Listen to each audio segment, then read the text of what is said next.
Hello guys, welcome back to our channel. Friends, आज के video में हम बहुत ही इम्पोर्टेंट टॉपिक कवर करने वाले हैं। आज हम बात करेंगे वट सावित्री व्रत के बारे में। वैसे देखा जाए तो हमें पता है कि इसकी पूजा विधि क्या है, ये व्रत हम क्यों रखते हैं। वैसे तो बेसिकली हमें बताया जाता है कि सत्यवान के लिए सावित्री ने ये व्रत रखा था। ये इतनी बातें तो हम सबको पता है, बचपन से हम सुनते आ रहे हैं। लेकिन इसके पीछे जिस तरीके से हम शास्त्र देखते हैं, वैसे ही हम दूसरी साइड भी देखेंगे, इसका वैज्ञानिक रीज़न क्या है। इन शॉर्ट, आज के वीडियो में हम दोनों साइड्स देखेंगे, एक शास्त्र की दृष्टि से और दूसरी है कि हमें साइंटिफिकली ये क्यों सेलिब्रेट करना चाहिए। तो फ्रेंड्स, हिंदू धर्म परंपरा के अनुसार हरितालिका, तीज, करवा चौथ जैसे व्रत हम सब औरतें रखती है। वैसे ही ये बहुत ही महत्वपूर्ण व्रत माना गया है। इस व्रत की शुरुआत पतिव्रता सावित्री ने की थी। सत्यवान को जीवित करने के लिए सावित्री ने यमराज से अपने पति के प्राण वापस ले लिए थे, अपने व्रत के बलबूते पे। मृत व्यक्ति को जीवित करने वाला व्रत कोई साधारण व्रत तो हो ही नहीं सकता है ना। तो इस दमदार व्रत की शुरुआत तब से लेके अभी तक, मतलब कलयुग में भी ऐसी मान्यता है कि कोई भी औरत अपने पूरे मन से, आस्था से, विश्वास से इस व्रत को संपन्न करती है तो उसके पति पे आने वाले किसी भी प्रकार के संकट एवं समस्याएं जो होती है वो समाप्त हो जाती है। घर संसार में सुख, समृद्धि, शांति बनी रहती है। आप जब ये व्रत करती है तो आपको पूरा दिन इस व्रत को रखना होता है और वट वृक्ष की पूजा किए बिना आप अन्न सेवन नहीं कर सकती है। इस व्रत में वट के वृक्ष का बड़ा ही महत्व है, जिसे बरगद भी बोला जाता है। हमारे पुराणों में बताया गया है कि वट के पेड़ के अंदर ब्रह्मा, विष्णु, महेश जी का वास होता है। ऐसी मान्यता है कि आज के दिन व्रत रखने से या फिर वट के पेड़ को हम स्पर्श भी करें तो भी बहुत ही श्रेष्ठ फल प्राप्ति होती है। तो इस व्रत को पूरी तरीके से आपको संपन्न करना है, तो इसके लिए आपको जो बरगद का पेड़ है उसकी पूजा करनी ही पड़ती है। जैसे वट वृक्ष की उम्र बहुत ही लंबी होती है, वैसे ही हमारे पति की लंबी उम्र के लिए ये कामना की जाती है। हमारे हिंदू धर्म में जो भी परंपराएं हैं वो वैज्ञानिक आधार पर ही बनाई गई है। तो आइए वट सावित्री व्रत के धर्म और विज्ञान के सार को समझते हैं। जीवन उपयोगी वनों, औषधियों, पदार्थों और जीवों को देवतुल्य माना गया है। वनस्पतियों में बरगद का महत्व अतुलनीय है। बरगद यानी वट के वृक्ष को पूजा में महत्वपूर्ण स्थान प्राप्त है। भारत का राष्ट्रीय वृक्ष होने के साथ ही ये धार्मिक और वैज्ञानिक दृष्टिकोण से भी महत्वपूर्ण है। और फ्रेंड्स, मैं आपको बता दूं, इस पेड़ के पत्ते, फल, छाल शारीरिक बीमारियों को दूर करने में काफ़ी कारगर है। जैसे कि मैंने पहले ही आपको बताया है, पुराणों में कहा गया है कि वट वृक्ष की छाल में विष्णु, जड़ों में ब्रह्मा और शाखा में शिव विराजित है। और वही वैज्ञानिक तरीके से देखा जाए तो वट वृक्ष के पेड़ की पत्तियां 1 घंटे में 5 मिलीलीटर ऑक्सीजन देती है। यह वृक्ष दिन में 20 घंटे से ज़्यादा समय तक ऑक्सीजन देता है। इसके पत्तों से निकलने वाले दूध को चोट, मोच या फिर सूजन पर दिन में 2 बार लगाने से या मालिश करने से काफ़ी आराम मिलता है। ये हवा में पोल्यूशन को भी कम करता है, क्योंकि ये ऑक्सीजन ज़्यादा सप्लाई करता है, जिसके कारण ये वातावरण को शुद्ध कर देता है।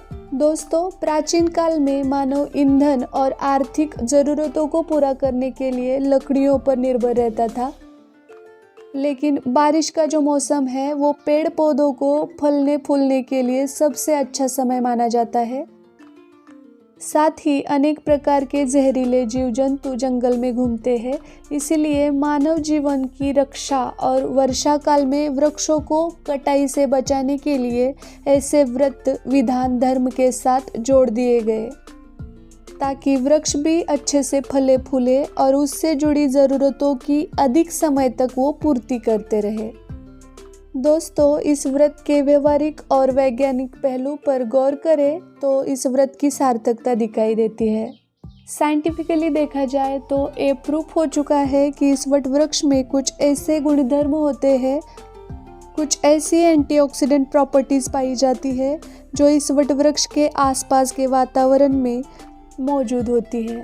अगर आप किसी टेंशन में हैं, आपके दिमाग पे बहुत ज़्यादा प्रेशर है या फिर कोई कलह क्लेश संताप है, तो वो इस पेड़ के इर्द गिर्द घूमने से रुकते हैं, कम हो जाते हैं और हम पॉजिटिविटी फील करने लगते हैं। क्योंकि किसी और वृक्ष की तुलना में वट वृक्ष में ज़्यादा ऑक्सीजन पाया जाता है, ये हमने पहले भी देखा है। तो इसके कारण हमारे पूरे बॉडी में सभी ऑर्गन्स को ऑक्सीजन का सप्लाई बहुत ही अच्छे से हो पाता है, जिससे हमारी बॉडी रिलीफ फील करती है।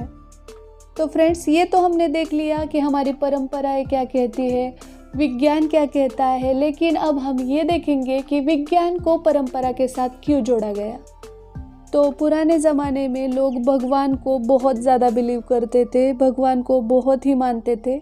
उस समय अगर किसी ने बताया होता कि वैज्ञानिक दृष्टिकोण से बरगद का पेड़ आपके लिए बहुत अच्छा है, आपके फेफड़ों में वो पूरा ऑक्सीजन भर देगा, तो किसी को भी इस पे विश्वास नहीं होता। अगर कोई बोलता कि आप बरगद के पेड़ के नीचे जाके बैठ जाओ तो वहाँ पे आपको ऑक्सीजन का बहुत ही सप्लाई मिलेगा, आप उसके इर्द गिर्द घूमो, वहाँ पे बैठ जाओ, या फिर आपको ऑक्सीजन चाहिए तो वहाँ पे जाके बहुत ज़्यादा ऑक्सीजन मिलेगा, तो इस पे किसी को विश्वास ही नहीं हो पाता। तो उस वक्त भी हमारे जो पूर्वज थे उसमें कुछ लोग बहुत ही ज़्यादा सयाने थे, टैलेंटेड थे, तो उन्होंने सोचा कि परंपरा को वैज्ञानिकता के साथ अगर हम जोड़ दें तो लोग इसे बहुत ही बखूबी से फॉलो करेंगे। आई नो फिलहाल आप क्या सोच रहे हैं, आपके खुरापाती दिमाग में बार बार ये क्वेश्चन आ रहा है कि औरतें ही ये व्रत वगैरह क्यों करती थी, क्या औरतों को ही सिर्फ ऑक्सीजन की ज़रूरत थी, पुरुष ऑक्सीजन नहीं लेते थे क्या, उनको नहीं ज़रूरत होती थी क्या, तो औरतें ही ये सब क्यों करती थी। तो इसका आंसर कुछ इस तरीके से होगा, आई थिंक सो, कि जो हमारा ट्रेडिशन है वो पितृसत्ताक है।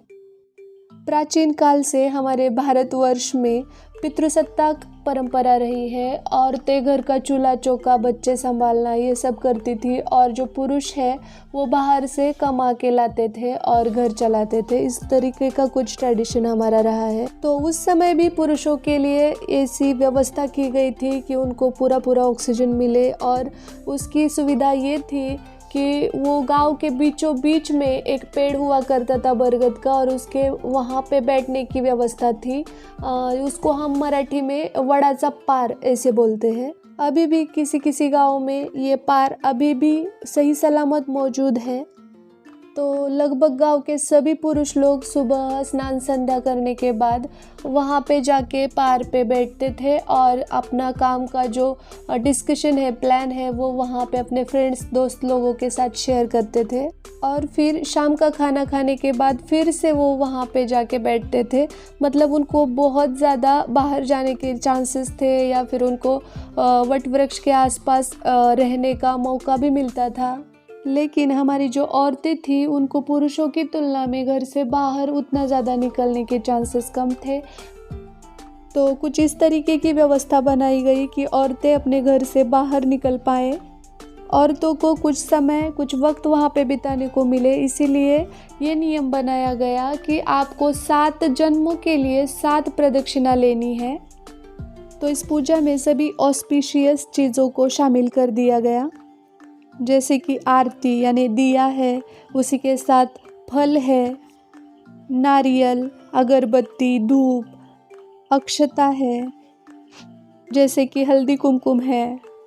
मतलब सारी अलायु और पॉजिटिव चीज़ें इस पूजा में शामिल की गई। और इस व्रत को पति की लंबी आयु के लिए किया जाना चाहिए, ऐसा भी कहा गया, क्योंकि तब पति परमेश्वर माना जाता था और औरतें अपने पति के लिए कुछ भी करने को उस समय तैयार थी। तो ये व्रत वैकल्य और उपवास तो वो डेफिनेटली करने ही वाली थी। तो अब आप सोच रहे होंगे कि फिर वट सावित्री की पूर्णिमा को सावित्री और सत्यवान की कथा क्यों सुनाई जाती है। यहाँ पे मैं आपको ज़रूर बताना चाहूँगी कि आप किसी भी पारंपरिक त्यौहार को सर्च करके देख ले, उसके पीछे कोई ना कोई कथा होती ही है। वैसे भाई हम हिंदुस्तानी हैं और हम स्टोरी के बिना किसी भी चीज़ पे बिलीव नहीं कर पाते हैं। और वैसे भी कोई व्रत है या फिर कोई त्यौहार है और उसके पीछे कोई स्टोरी नहीं है तो लोग उसको फॉलो कैसे करेंगे।